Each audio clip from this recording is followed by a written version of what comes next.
Tesla insurance. Is it worth it? I'll break down my experience having Tesla insurance on my new 2023 Tesla Model 3 over these past 3 months.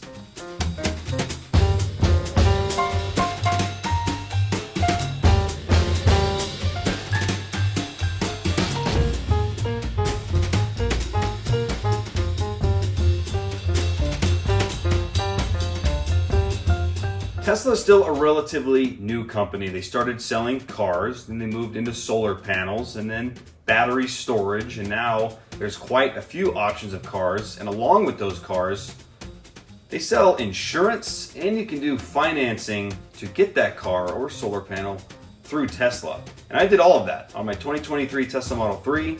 I did financing through Tesla. I got Tesla insurance, and of course I got the 2023 Model 3. Setup was fantastic. After ordering a new car through Tesla, there's a bunch of steps that you do in the Tesla app.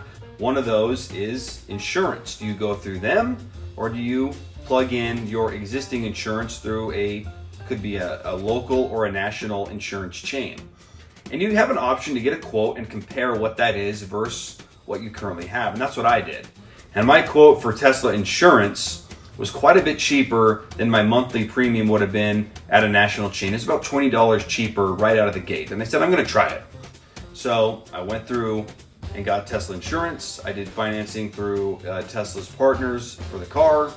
And then you just wait until delivery day. And I made a video of when I took delivery of this 2023 car. I'll link it below. But all of that is done beforehand. So when the car shows up and you're ready to pick up your new car, you've got insurance, payments are locked and loaded, you're ready to go.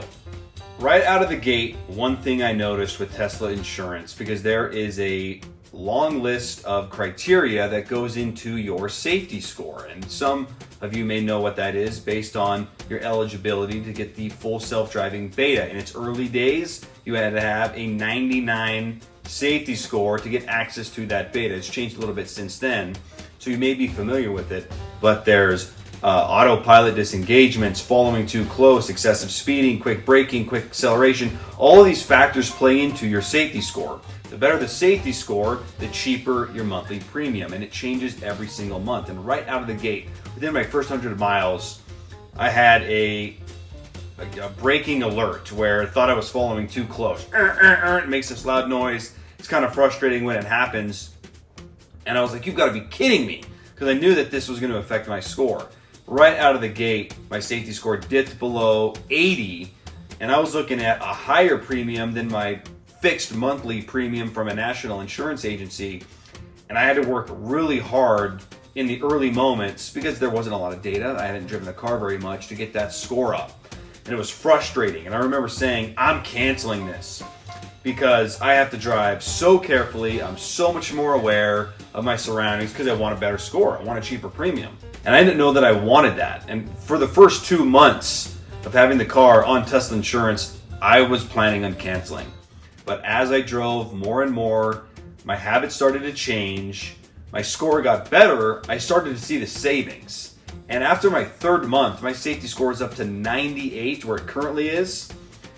And I'm below $100 a month on my premium, which I would have never been on a national insurance agency fixed number. Now look, there's some agencies that will, you can put something in the car and it'll monitor your driving and your premium will change. I never wanted that. I wasn't comfortable with an insurance agency having all of that driving information.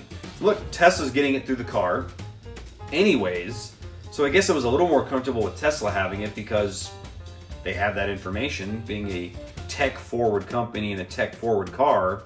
So I gave it a shot, and after a couple months I found out, you know what? My driving habits changed a little bit.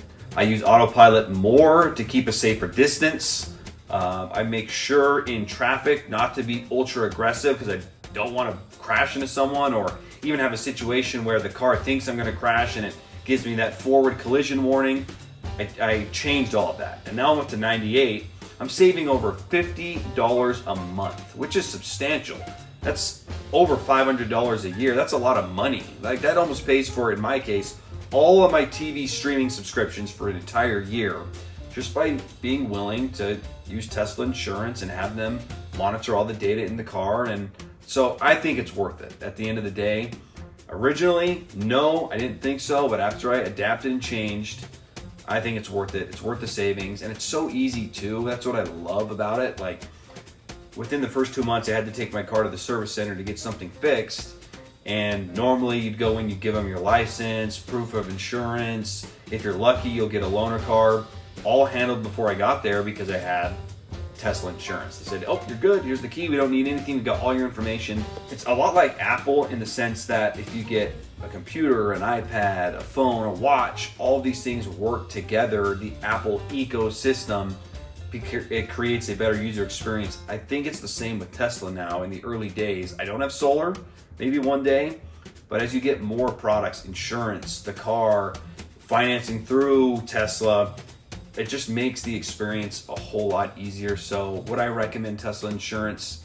Yes, only if you're comfortable with them having all of that information, how quickly you turn, accelerate, if that bothers you. If you want to drive a little crazier, it's probably not for you. But if you want to save some money, this is a great way to save some money going forward, because why not? If you're a safe driver and you're going to have a 98, a 99 safety score to where your premium's well below $100 a month, I think it's worth your time. So I'm going to keep Tesla insurance.